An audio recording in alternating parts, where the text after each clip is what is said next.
I want to say right off the bat that I don't like the term mental illness.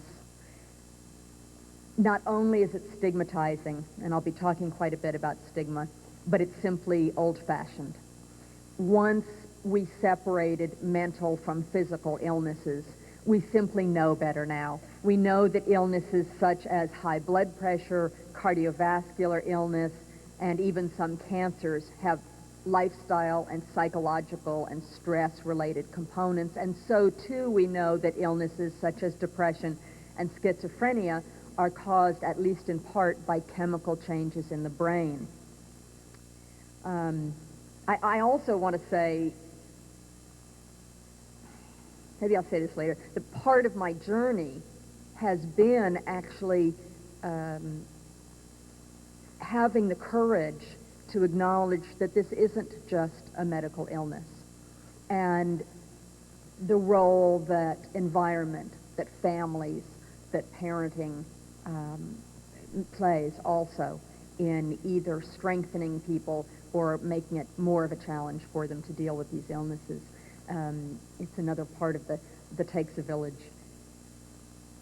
And yet we know that all these illnesses that I mentioned, the high blood pressure, the cancer, the schizophrenia, they are all no-fault illnesses with definite symptoms and effective treatments.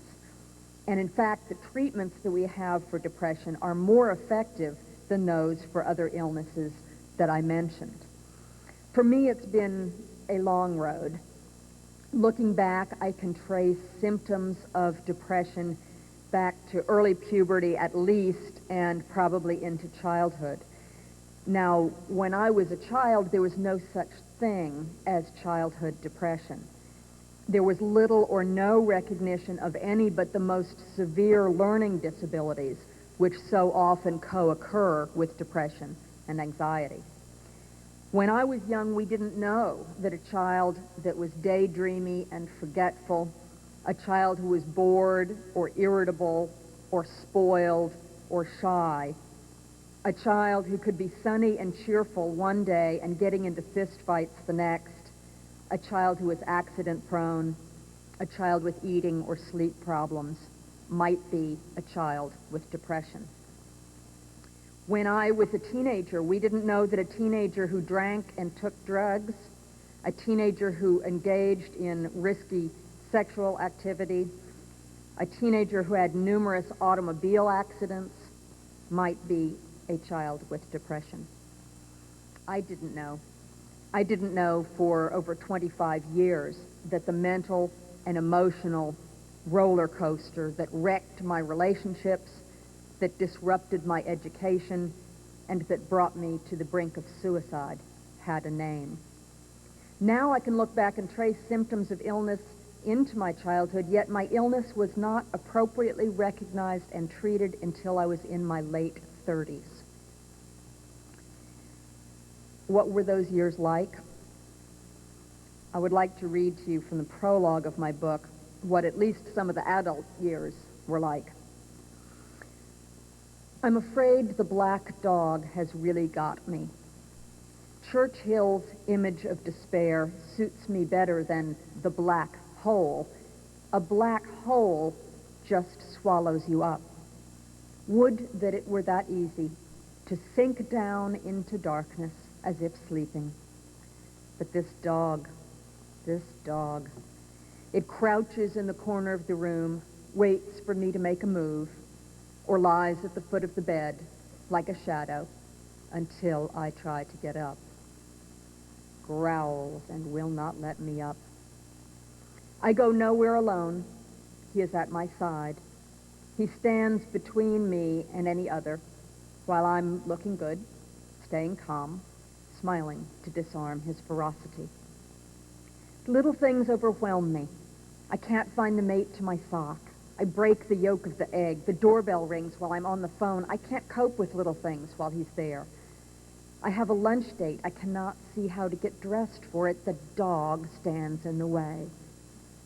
I can't figure out where to put the baby down so he's safe. So I'm holding him in one arm while I prepare to bathe him in the kitchen sink. It isn't clean. I can't find any cleanser. I want to cry. I'm a terrible mother because I can't even bathe my baby. I'm a terrible housewife because I can't find the cleanser.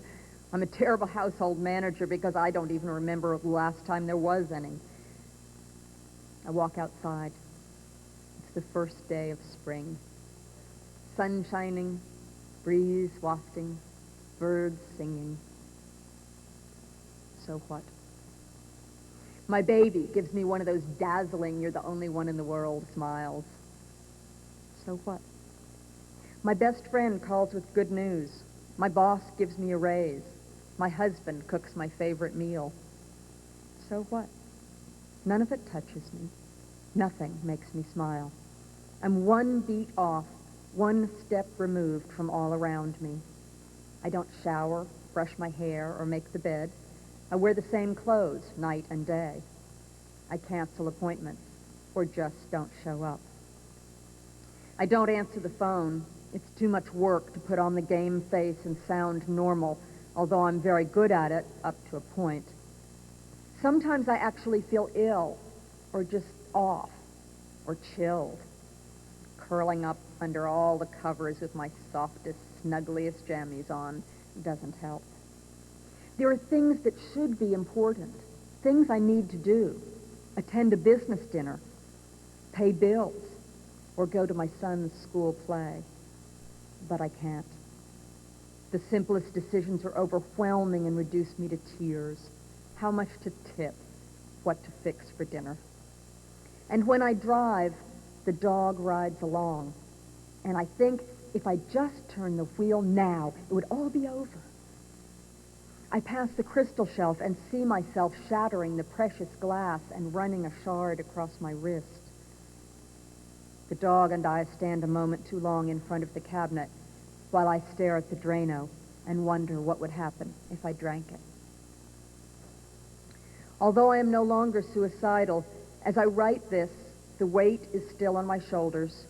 The stone sits in my stomach. My face wears a tight mask.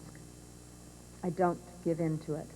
I keep myself moving, the battle invisible even to those closest to me. But now at least I know what's dogging me. I know this will not last. I am not going to die. I am not going to feel this way forever. The world is not crumbling. I am not crazy or bad or lacking in faith or in discipline. I have a disease. It's called depression.